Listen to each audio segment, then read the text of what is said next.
today. I am excited to have Thomas Hoover. He is one of our strategic partners, and he leads Advantage Executives, which provides EOS implementation and coaching for entrepreneurs and business owners. Several of you may be familiar with EOS, but Thomas is going to share a little bit about the EOS tools with us today and then walk through an IDS session. I have all of you, I think, muted currently. So if you can just keep your microphones muted. If you have questions, feel free to raise your hand or to put those in the chat. And we're going to be asking you to contribute issues that you'd like us to process through today on the call. So if you want, you can submit those at any time on the chat, and then we'll come back to them at the end of the session. I'm going to go ahead and turn it over to Thomas to get started. All right, Emily, thank you so much. I am going to share my screen. So go ahead and start there. Hi, everybody. My name is Tom Hoover, and I am your friendly neighborhood EOS implementer. And I'm glad to be here. And for those of you that don't know what that means, I try to explain it simply, letting people know that I help business owners and leadership teams. I really help them overcome what I call the 5 basic frustrations in business. With the number one frustration, and it usually leads the way for most business owners, is frustrations.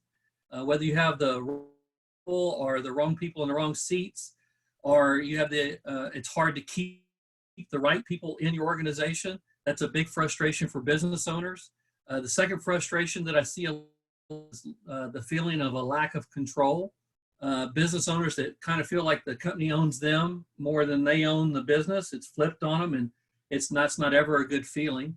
The third frustration that I help people with is profit. And of course, there's never enough profit. You ask any business owners, they'll tell you that. But more along the lines of, we know where the profit is, we know that there is more to be had, and we're just not maximizing our margins the way that we should. The fourth frustration that I see often is what we call hitting the ceiling.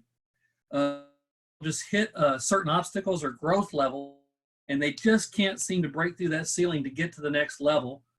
And the fifth frustration that we see a lot is that feeling of nothing's working. Man, we've tried lots of things, but nothing just seems to be working to get us where we want to go.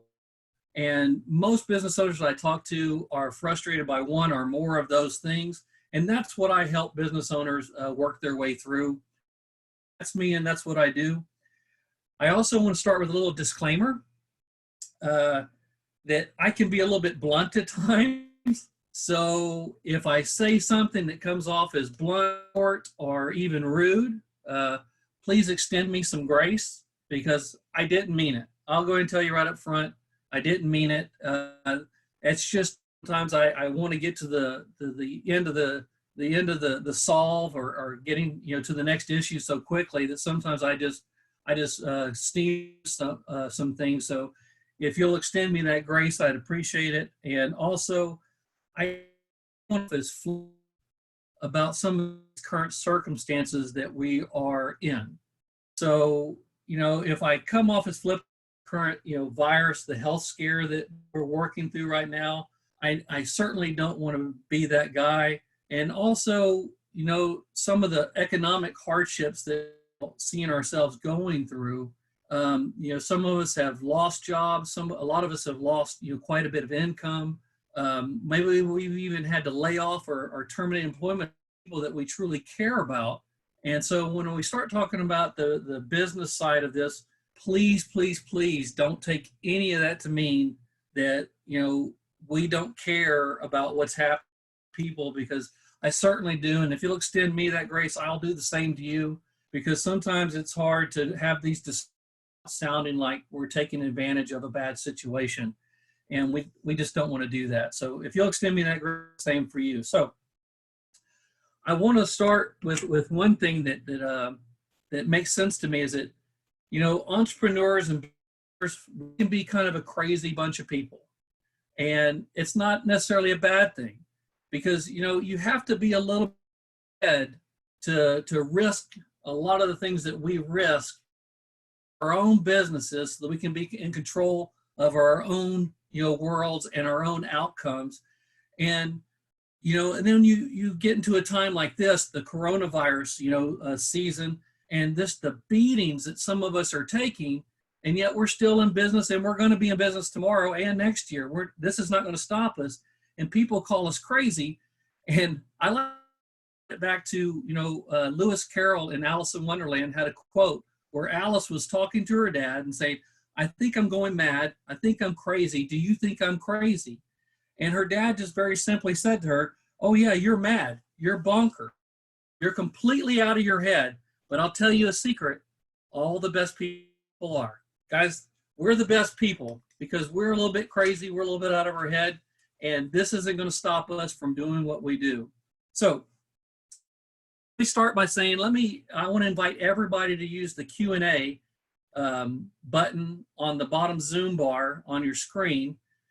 Type in any issues that you're currently having that you'd like to bring to the group for open discussion. Need to maybe have a solve or a plan of action for you. So anything that you have going on like that you'd like to submit, please use the Q&A button in that bottom bar. And while I'm giving an overview, for those of you that are not as familiar with EO, please use that tab those while we're talking. So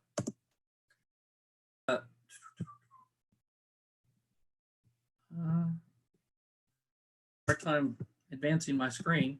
There it is. All right. Sorry about that. The other thing that I'd like to do is that Emily's going to put up a poll for us, and I'd like to find out a little bit more about you and what level of EOS mastery do you possess, and that'll help allow me to tailor this session to the average level of expertise in our audience. So I appreciate that. As you guys are answering that, while you complete the poll, I'll do a brief overview of EOS for those of you that are not as familiar with the EOS system. All right. So the EOS system, EOS is just a simpler way of operating an entrepreneurial company.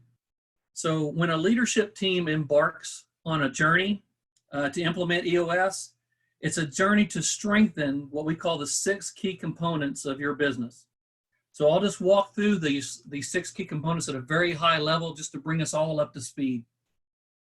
The first key component is the vision component. And guys, the vision component is all about just getting everybody in your company on the same page with where you want the company to go and how the company is going to get there.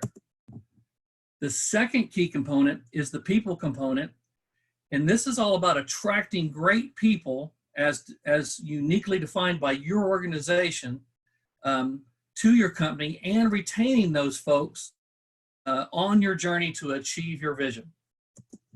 The third key component is the data component. The data component is the ability to run your business on objective information rather than the subjective feelings and emotions that so often drive our decision making in entrepreneurial companies. So with those first 3, as those first 3 components start getting stronger in your business, what we find is,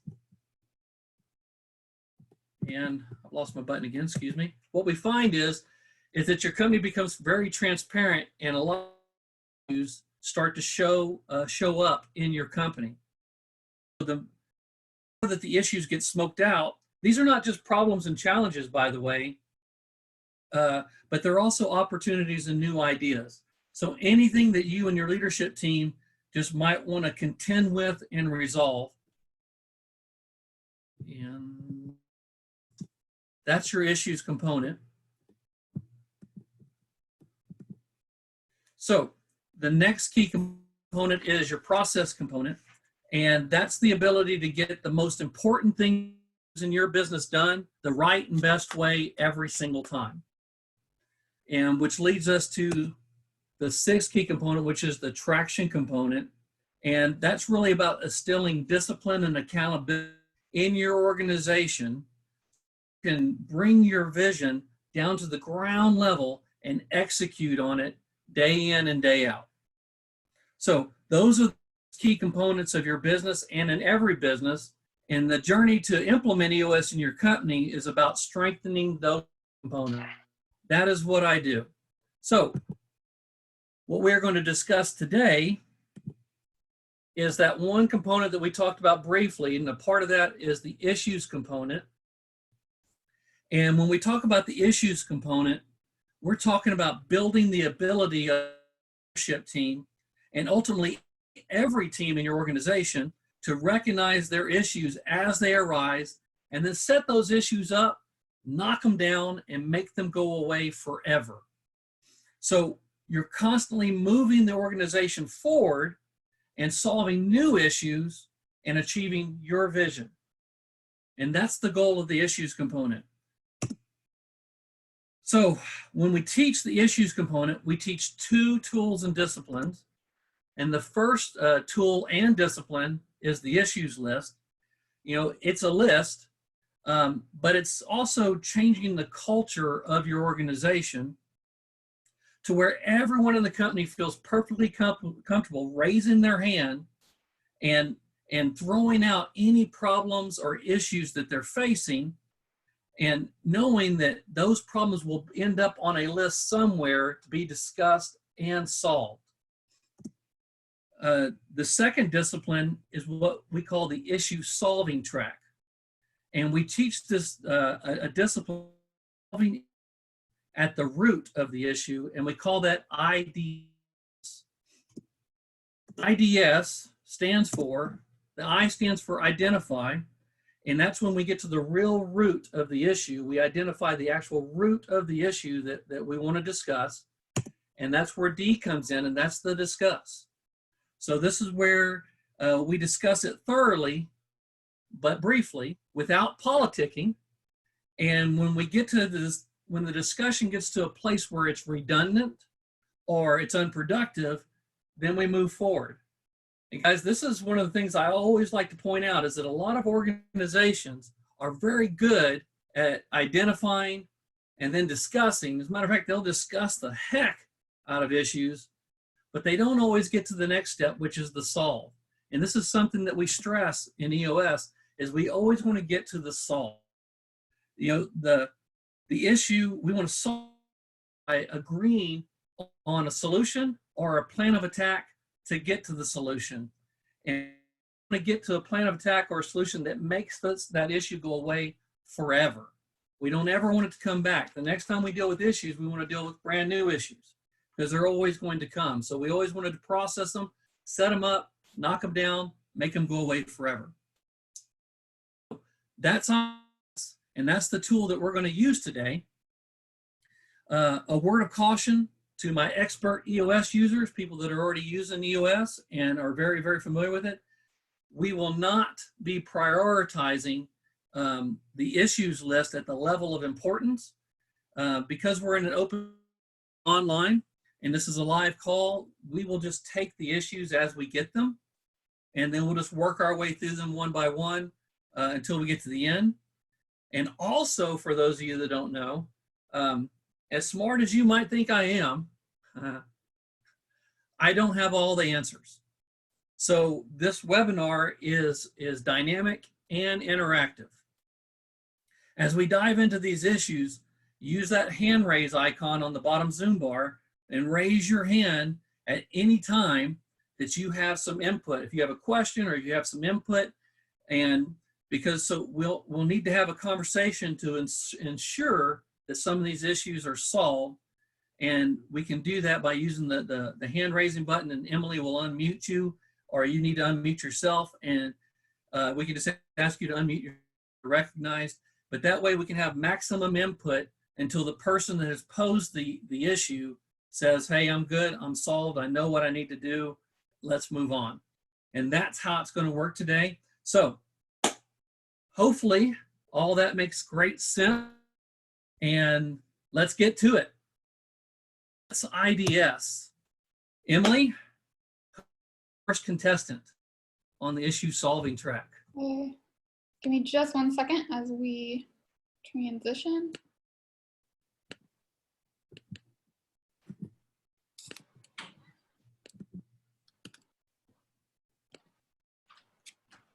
Can everyone see the issues list?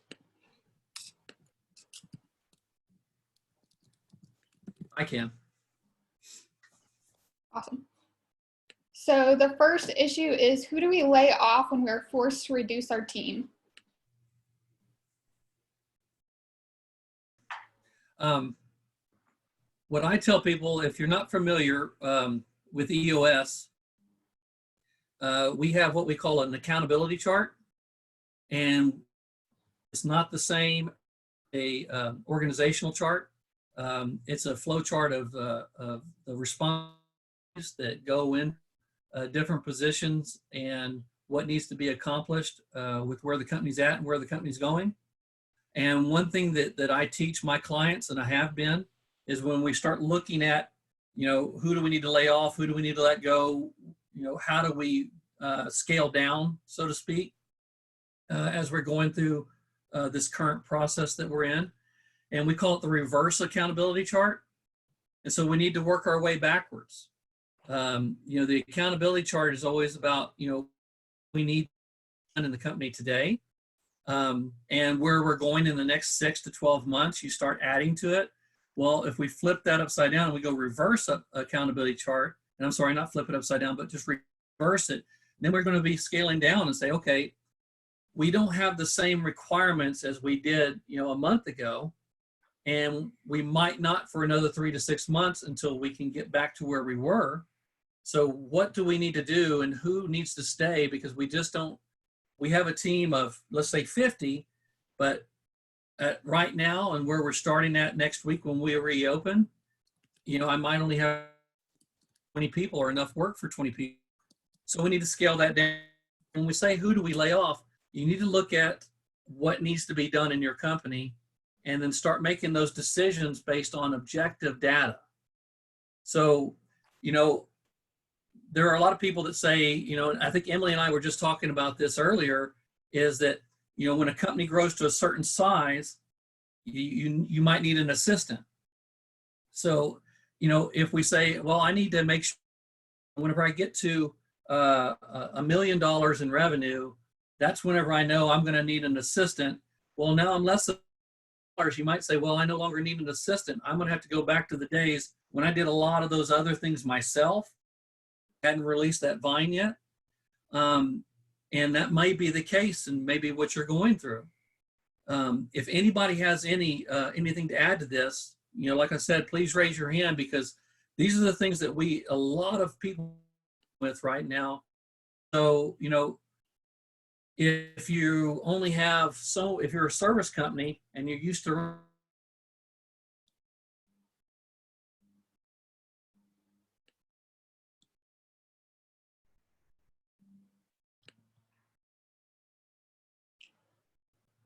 you might have to, lay off down to, 2 servicemen running those 8 calls, because that's that's where you're at today.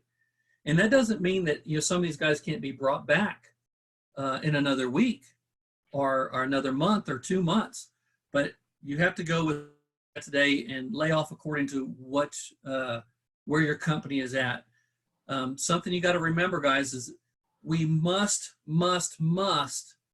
protect our company, not at the expense of people, but for the people.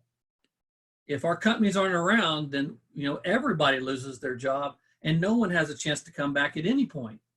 So we got to do what's best for the company in that aspect. But we have to figure it out. So when you do the reverse accountability chart, you'll start to see that. Emily, I can't see if anybody's hands raised. They are not currently. Okay. Does anybody else have any suggestions, or does that answer your question? Whoever asked the question. One other question that came up during talking was, what if we don't have an accountability chart? Okay. If you don't have an accountability chart, then some of the other things that I just said, you're going to have to use them in the most efficient way that you can. I always suggest it's difficult to make an accountability chart and just lay out, what that is. And if you have a question about that, I'm happy to help you. If you want to see a couple of examples, or you want me to walk with you just so you can kind of put it on paper, and then you can start flushing out those that you need to make, contact me. I'll help you. But you, at the end of the day, you know, a lot of us grew our companies. So I'm going to go with that perception in mind, since I don't know who we're talking to exactly. So if this doesn't match up, raise your hand, cut me off and say, Tom, that's not where I was going with this question. But we knew where we were 3 years ago when we were about this size. You know, we lost 2 or 3 years worth of growth in the last couple of months. Well, what did your team look like then? And based on what you now know today, would you have been better off back then? So let's use some of that knowledge you've gained. We might have to reduce the team to the size and the way it was 3 years ago, but there's a couple little tweaks that I'd like to make so that it'd be even better and get us back to where we have been. You know, that. Another comment that came through was someone on the call suggested using virtual assistants when they can't hire for a position, and being sure that you have good processes and systems in place if you do work with someone virtually. Oh yeah, absolutely. And communication is king. As a matter of fact, you know, there's an EO member that does this, you know, and I don't know if there's more than one. So if you can type it into the group chat. Valerie Riley has, what is it? Squire. I'm going to butcher the name, man. Virtual Squires. It's a Live Squire. Live Squire. Oh, she's going to kill me.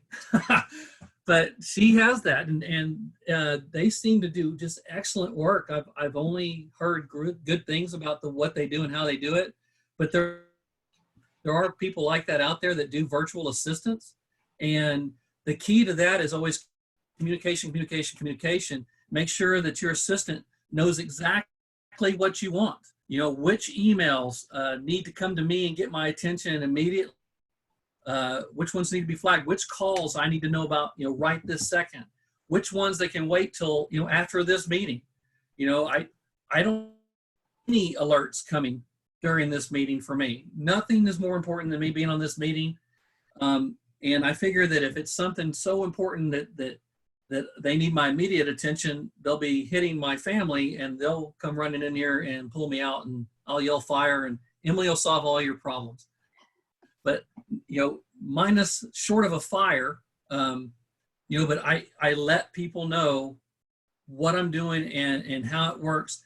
And yeah, someone just typed in livesquire.com. So I think that those remote assistants, and there's a lot of people that you can get to help you with payroll, with marketing. We have several members of EO that can help you with marketing issues. If you don't all in-house and have somebody full-time on your staff and on your tab, you know, you might want to farm some of that. There's a lot of services out there if you don't want to have someone full-time just on your bill. And but the assistant's one of those, and especially for a lot of us that are on the move a lot, man, that's a great service. It is. Does that answer your question? Whoever asked that?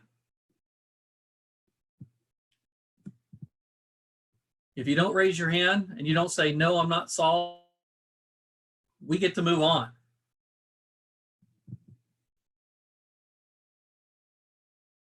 All right. I'm ready to move on. What's next? You're on mute, Emily. Emily's muted herself. We have another issue. How do we plan our 90-day rocks when the environment changes daily? Well, you know, if you're familiar with the US, and if you're not, I'll go ahead and put this on you. You need to have a long-term plan. And let's just call it a 10-year plan, because, you know, that's just a common term that we use and a common destination that we use. You need to have a 10-year plan.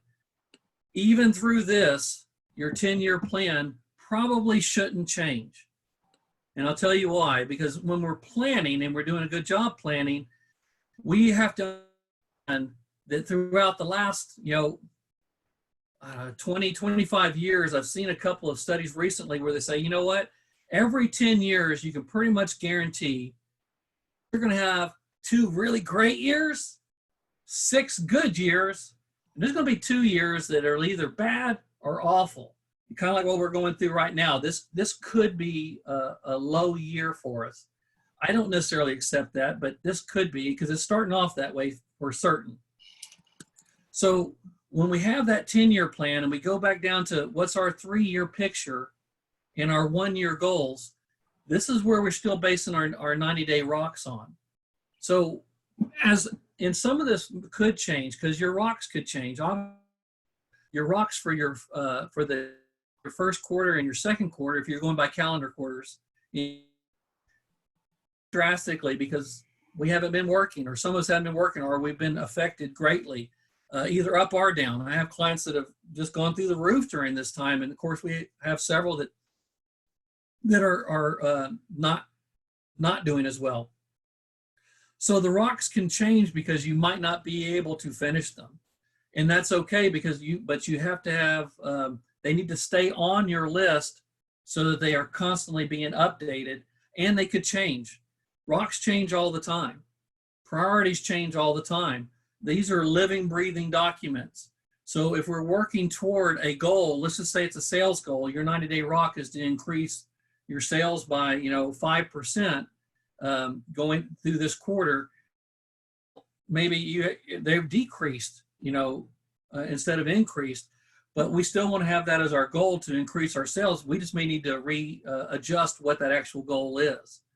And, I have one client that has said, you know what, I just don't want to lose all my business. If I can stop the bleeding at 50% loss of revenue, I'm going to call that a major win.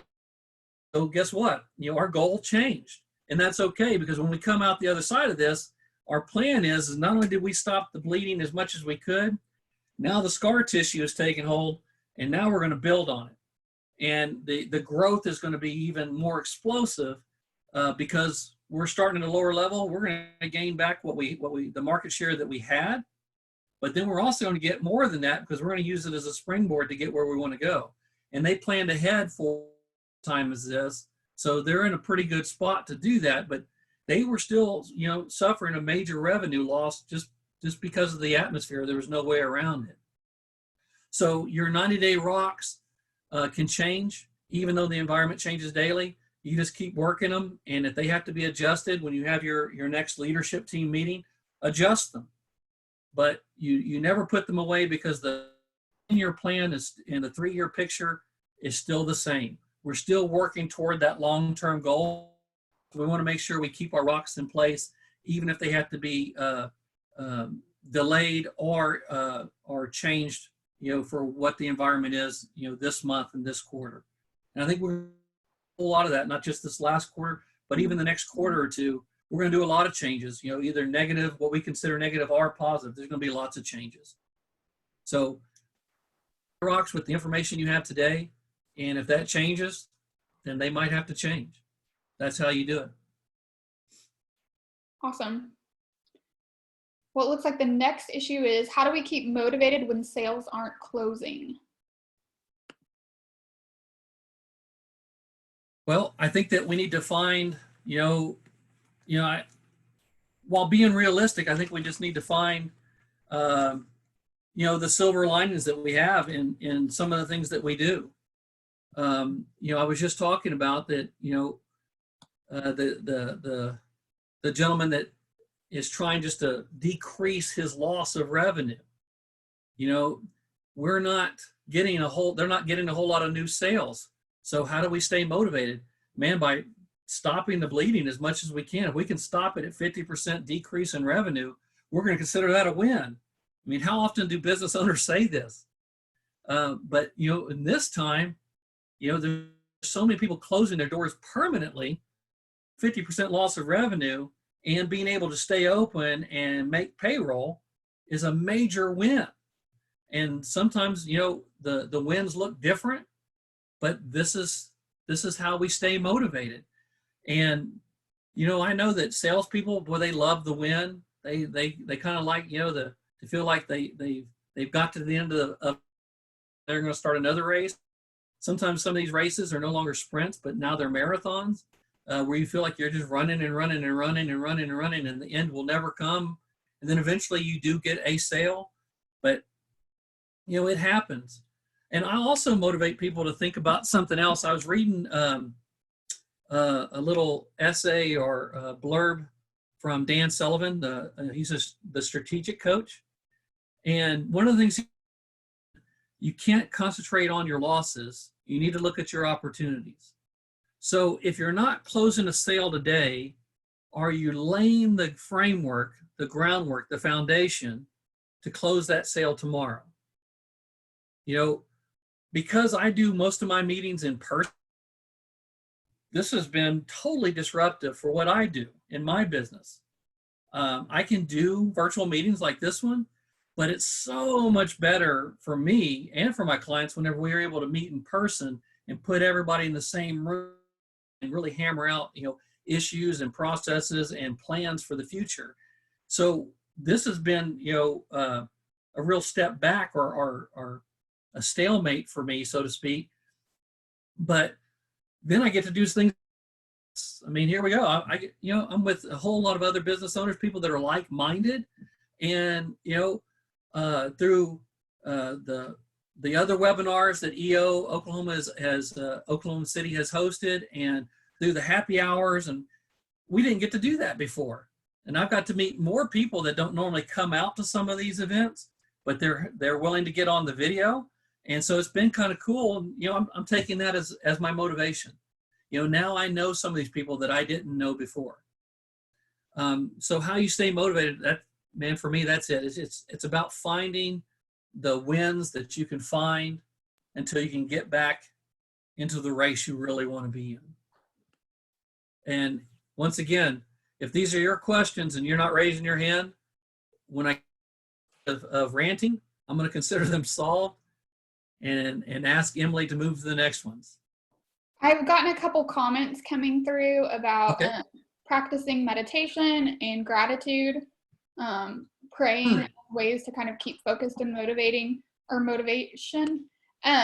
any of you that are saying these things, do you want to pipe in and talk about it? You can unmute yourself if you want to.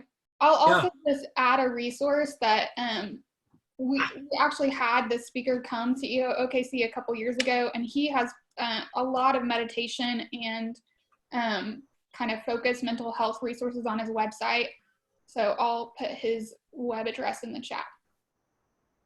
I'm going to tell you, I was in a really, really crappy state probably a week ago, and I got back in my routine of meditating. I'd gotten out of the habit. I was like, well, I don't have a meeting at 8, so I'll just go ahead and go at 9, and I'll sleep in an hour. And then, of course, the phone rings, and it got to like 3 weeks, and I'm been really good about meditating for the last year, and I had to get back in that habit, and it made all the difference. And our sales are up, our attitude's up, and numbers are up.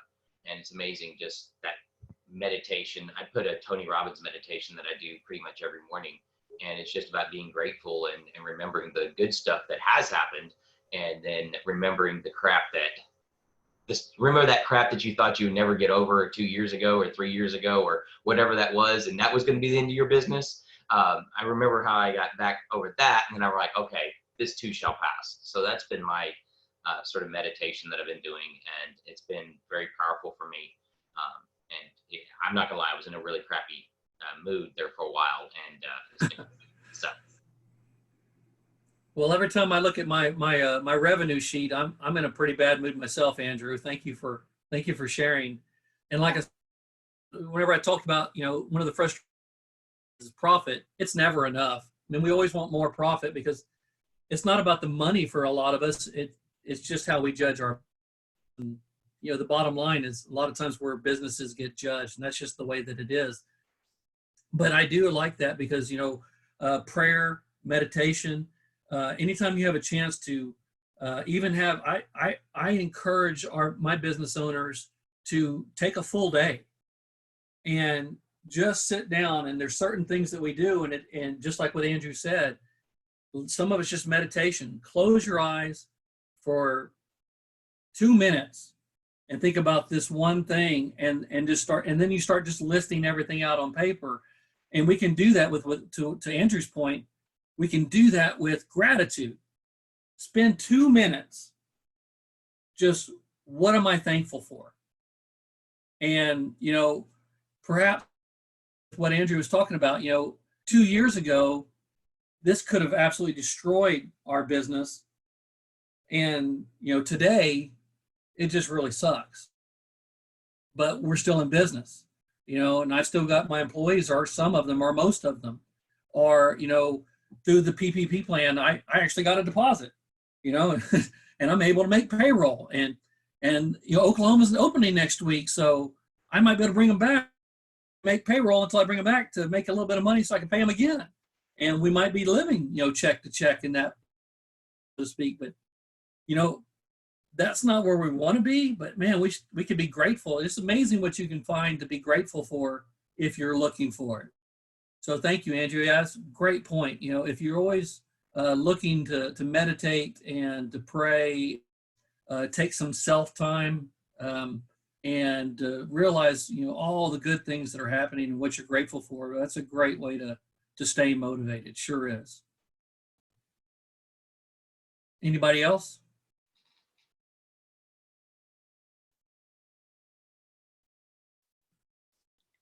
We'll move on to the next issue then. So this one said, as an owner, I'm focused only in the business, not on the business. How can we refocus on the business? Okay, so, sometimes with ownership, it's hard to remember that you're probably, your number one responsibility is working on the business. It is up to you as the owner and the leadership teams of businesses, step back and kind of take things from a 30,000 foot level and make sure that you're looking down on the business so that you can see the big picture, and you set the company up to succeed in those longer range plans that we've already talked about, the 10-year plan and the 3-year picture. You've got to step back every once in a while and do that. Now, I know, because I do it and I've done it, that especially in times like this, whenever the rounds start flying down range and the crap hits the fan, that it's really difficult not just to get back in the trenches for some of us and start churning through it also and fighting the good fight. But as a commander, as a leader, you do all that yourself. It's good to know that you're willing to get done, but there has to be times where you step back and say, okay, boy, today has been a bad day, or today has been a bad, or this month, but this is the picture, and I see it, and I see I see what we need to do, and I see where we need to go to make sure that we come as cleanly as possible. So when the owner is focused strictly in the business and not on the business, man, I encourage you, Andrew said, man, if you're just taking a few minutes in the morning to refocus on the business, or in the afternoon at the end of the day, you sit back and you just take in everything that the day has given you. And you say, okay, I see it. I see where we're at. Now, what do I need to do? What do I need to do tomorrow to get to that big picture? We talked about earlier that the 90-day rocks, these are just your 90-day, to-dos, a little bit range. A to-do is like something you can do in a week or two. And in EOS, that's what a to-do is. And then a rock is really a 90-day goal, things that keep us moving toward our 1-year, 3-year plans, things we need to do in the next 90 days. So you've got to refocus, just like you do on your rocks. You need to refocus those.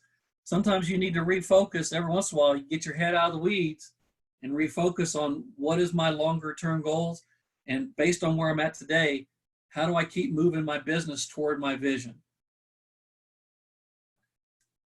Any other hands? Any input on that topic? All right, our final issue is, how do you determine if you are making a good decision in business compared to making an emotional business decision? What is your process? Well, the first place I go to is data component of what we do. You know, when we talk about the data component of the of EOS, that's where we get that good rock solid data that's objective. And so we're not making those gut decisions, you know, emotional decisions, just spur of the moment. You know, this is how I feel we should go. To be honest, the vast majority of those decisions actually end up being wrong. Even when you're really good at something and you kind of have a gut feeling, it's amazing how the data and the numbers prove you wrong.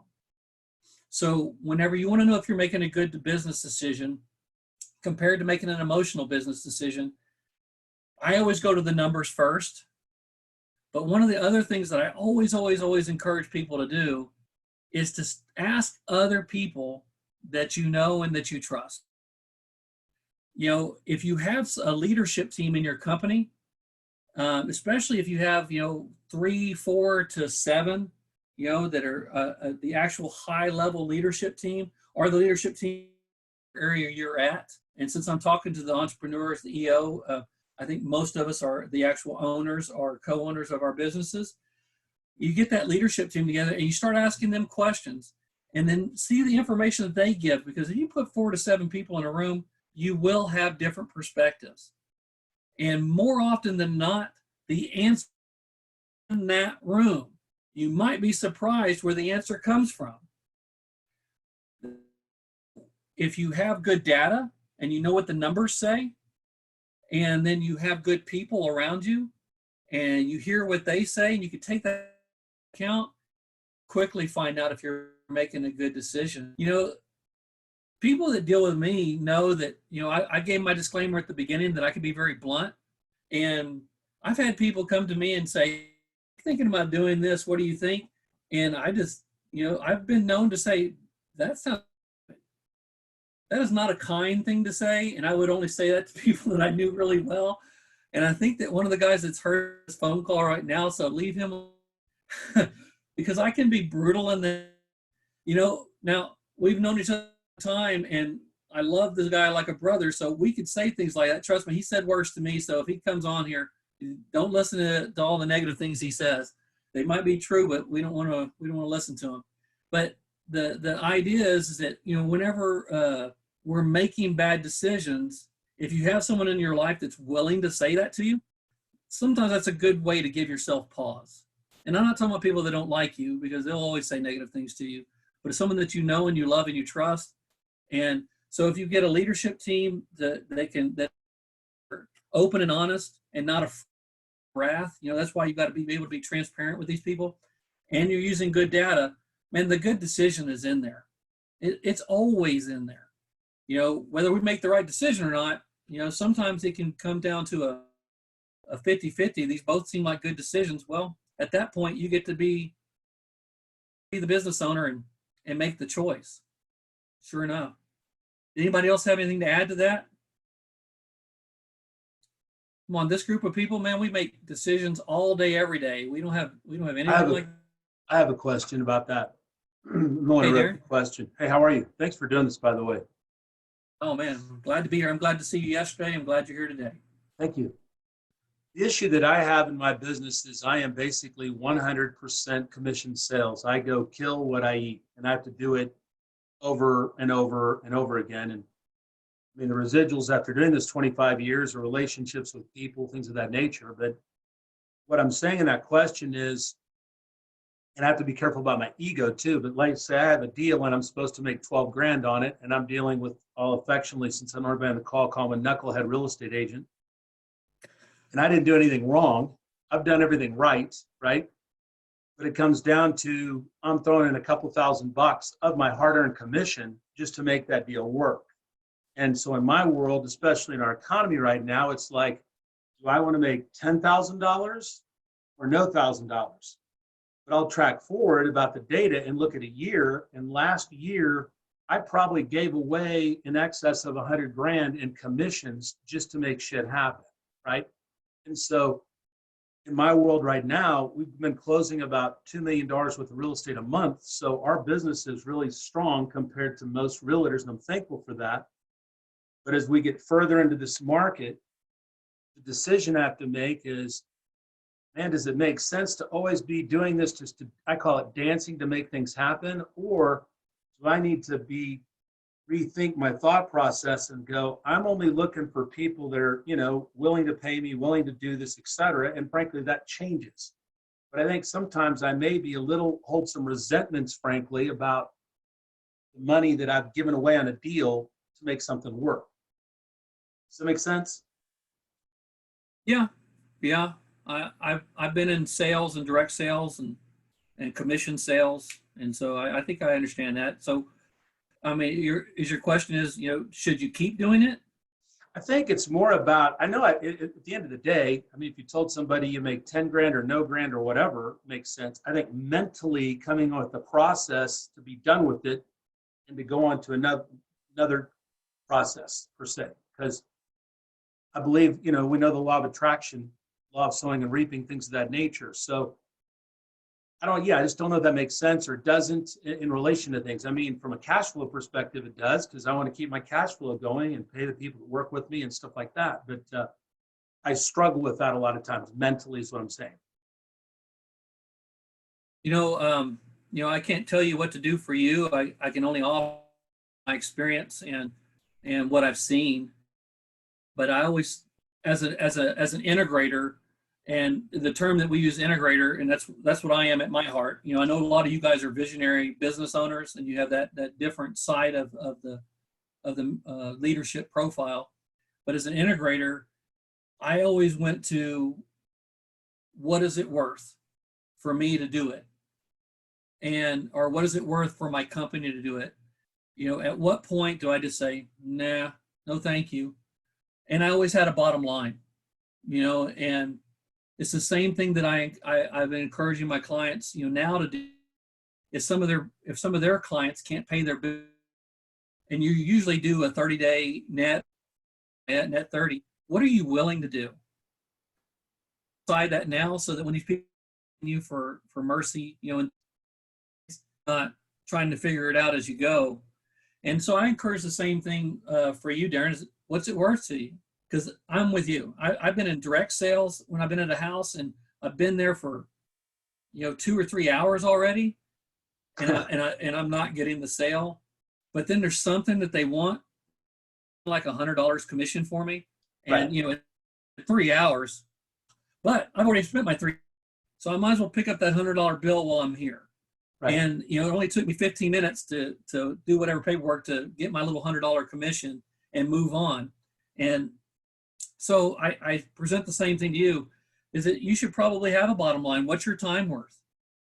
And anything that's below that, because some of that, like you said, after 25 years of doing what you do, I mean, what do you have? You have a lot of relationship equity. But, and then some of that builds relationship right? equity. Yeah, some of it builds relationship equity. You give somebody $100 or $1,000, and all of a sudden you've got another 3 deals from them because they think you did something no one else did. What's your return on investment? Yeah. I always call that it's almost like using a loss leader, right?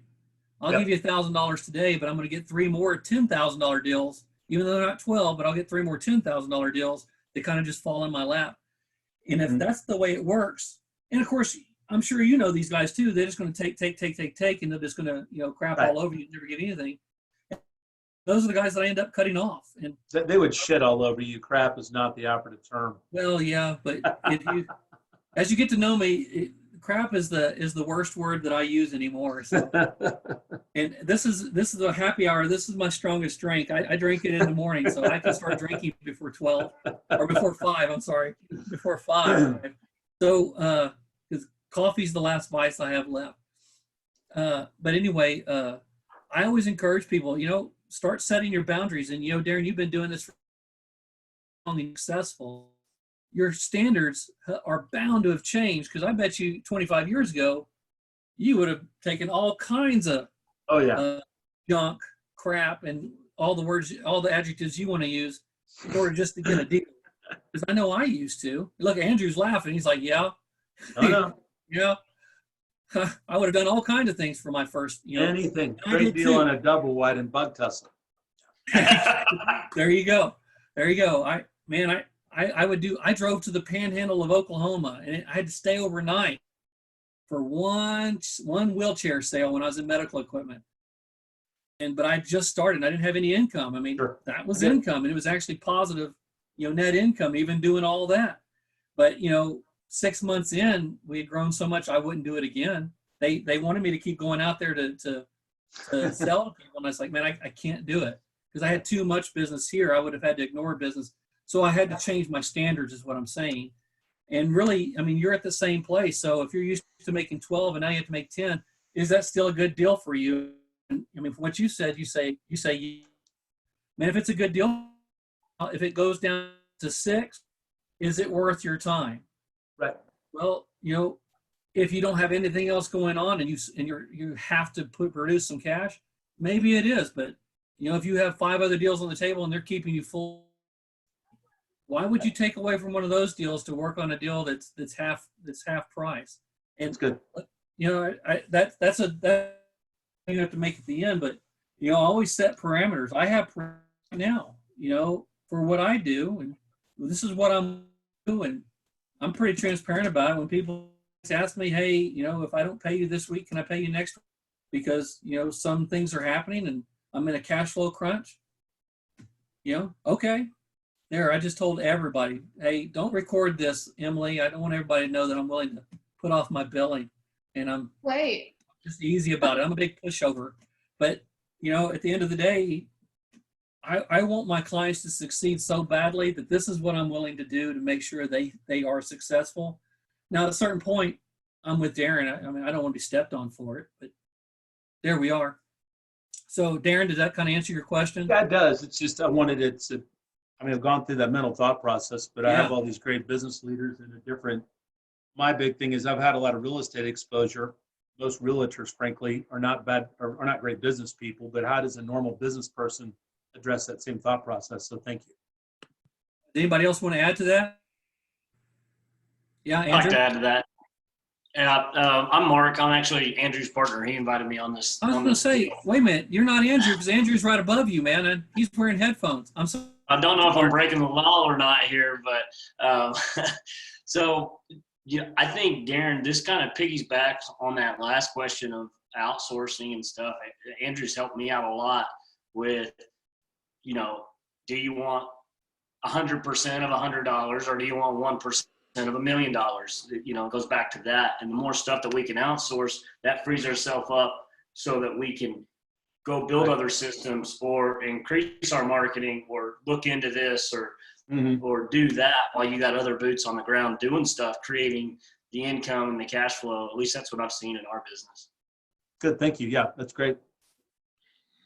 One of the best things that I did last year before about the time I was joining was I worked for this client and he's worked for these small companies called Starbucks and Amazon.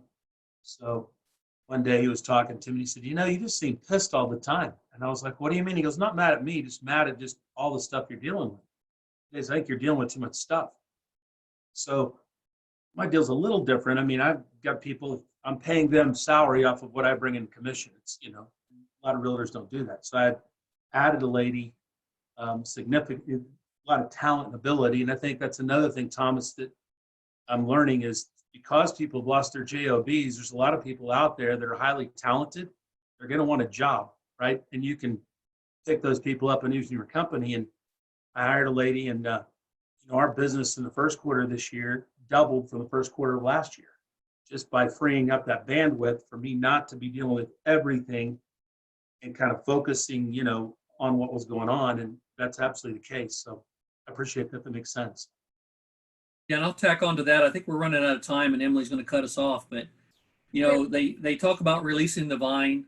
And if you're familiar with EOS, and this is not unique to EOS, I can't remember who actually started it, but you have the 4 quadrants, the things you're good at and that you like, the things you're good at and you don't like, the things that you're not good at but you do like, and things you're not good at and you don't like.